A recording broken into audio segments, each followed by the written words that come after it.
अच्छा, बहुत सारे लोग पूछ रहे थे कि कितने सरकारी अफसरान के खिलाफ कार्रवाई हुई है रिश्वत के केसेस में। तो आदादोशुमार मैंने खंगाले, बहुत सारे लोगों के सवाल थे, उनका जवाब देना था, हमारी जिम्मेदारी है।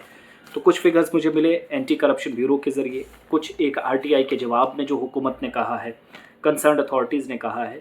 तो आसान लफ्ज़ों में ये कि जम्मू कश्मीर के अंदर रिश्वत में केसेस में लोग पकड़े जाते हैं, लेकिन सज़ाएँ इतनी ज़्यादा नहीं। यही वजह है कि उनके हौसले बुलंद रहते हैं इस तरह के मामलात को आसानी से आगे बढ़ाने में। पिछले 10 सालों के दौरान 78 सरकारी अफसरान हैं जम्मू कश्मीर के अंदर जिनको सज़ाएं सुनाई गई हैं।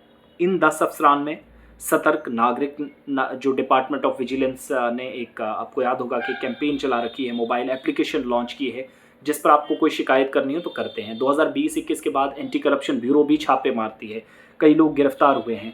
यूटी एडमिनिस्ट्रेशन ने तमाम जो सरकारी एम्प्लॉयज़ हैं, आपको याद है कि उनको विजिलेंस क्लियरेंस, अगर उनको पासपोर्ट चाहिए वो ज़रूरी करा दिया है। इसी तरीके से नो ऑब्जेक्शन सर्टिफिकेट, एनओसी जिसको आप कहते हैं, मुतलका डिपार्टमेंट से कहा है कि विजिलेंस की जो रिपोर्ट होगी उसी बेस पर आप नो ऑब्जेक्शन सर्टिफिकेट भी दें। दूसरी बात, इसके अलावा ज़ीरो टॉलरेंस की पॉलिसी, ज़ीरो टॉलरेंस पर करप्शन के खिलाफ इस नीति को मजबूती के साथ आगे ले जाना, इस कमिटमेंट के साथ कि कोई भी शख्स रिश्वत ना खाए, किसी को खाने ना दिया जाए, सरकारी ख़जाने को लूटने ना दिया जाए, या किसी शहरी को सहूलियात के बदले उससे पैसा ना लिया जाए। एडमिनिस्ट्रेशन कहती है हमने काम किया है, लेकिन मैं बताऊं, इस काम को जितना सराहा जाता है, जितनी बड़ी बातें होती हैं, उतना नहीं हुआ है। कैसे? एंटी करप्शन ब्यूरो जम्मू ने 75 सरकारी अफसरान के केसेस पकड़े, लेकिन सिर्फ 75 में से 75 लोगों पर जो इल्ज़ामात थे उसके सबूत भी आए, मगर सज़ाएं सिर्फ 55 को मिली। नंबर 1।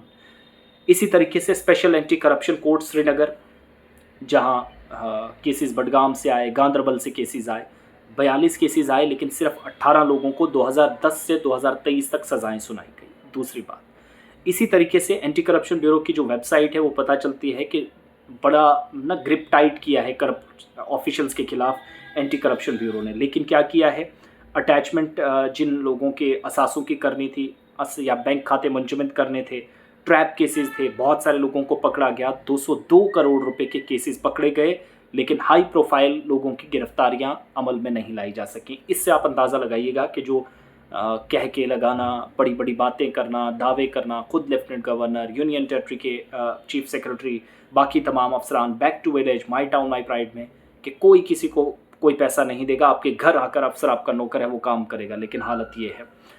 डेटा ये भी बताता है कि 31 दिसंबर 2020 71 केसेस रजिस्टर किए गए 31 दिसंबर 2020 तक, जबकि 48 केसेस के खिलाफ चार्जशीट इसी मुद्दत के दौरान अप टू 31 दिसंबर 2020 तक लगाए गए। लेकिन टोटल केसेस 2020 में 10 केसेस ट्रैप केसेस थे, यानी किसी के मुतालिक शिकायत मिली तो उसके जाल बिछा दिया गया वहाँ पर। बड़ी चालाकी से एंटी करप्शन ब्यूरो का विंग गया, रंगे हाथों पकड़ा। 8 केसेस जो थे डिसएप्रोप्रिएट एसेट, यानी ज़रूरत से ज़्यादा जिनने असासे रखे थे, तो उन असासों को कहीं अगर पकड़ना था, उन असासों को अगर आपने क्या करना था कि अटैच करना था, ये कार्रवाइयाँ हमने देखी। लेकिन बदकिस्मती से क्या हुआ कि सरकारी अफसरान पर शिकंजा इन 10 सालों में उतनी तेज़ी से नहीं कसा। सारे सरकारी अफसरान नहीं, लेकिन सीनियर ऑफिशियल्स जिनके मतलब शिकायतें आती हैं।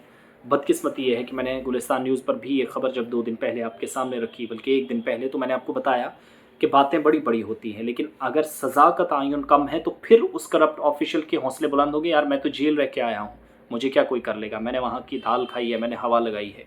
तो ये सारा सिलसिला होता है। तो आज सरकारी आदादोशुमार बताते हैं कि दर्जनों केसेस आते हैं, लेकिन सब लोगों, कहीं पॉलिटिकल रूप केसेस ले लेते हैं, सियासी असर रसूख आप कह सकते हैं, कई बासर लोग होते हैं। इन शख्सियात के खिलाफ कार्रवाई करना कोई आसान बात नहीं है। नतीजा ये कि 10 साल सैकड़ों केसेस आए, लेकिन सिर्फ 78 लोगों को सज़ाएं मिली। वो भी वो शायद जिनका कोई बोलने वाला नहीं होगा, या जिनकी सैलरीज कम होंगी, या जिन लोगों पर बहुत सख्ती से एडमिनिस्ट्रेशन पेश आई होगी, या कई ईमानदार अफसर जो सज़ा देने वाले थे। तो ये हालात हैं। असल में जो एंटी करप्शन विंग है वो अपना काम कर रहा है, मगर हुकूमती सतह पर अभी भी बहुत काम होना बाकी है। अभी भी हाथ बहुत टाइट करना एंटी करप्शन ब्यूरो को है, ताकि तमाम लोग, चाहे वो सरकारी अफसर हो, आम शहरी हो, जैसे आप एक छोटे अफसर पर जल्दी से उसके गिरीबान में हाथ डालते हैं, उसके कॉलर पकड़ते हैं, फटाफट से धकेल कर इदारों के सामने, तहकीकाती एजेंसियों के सामने, मरकज़ी जो तफ्तीशी एजेंसियाँ उनके सामने पेश कर देते हैं, कोर्ट में चार्जशीट भी आ जाती है, चालान आ जाते हैं, मगर क्या ये सबके साथ होता है? नहीं, ये हुकूमत बता रही है, आरटीआई के ज़रिए हुकूमत ने जवाब दिया है। ये मेरी डेटा नहीं है, जिसको चाहिए डेटा आप ले सकते हैं। बहुत बहुत शुक्रिया।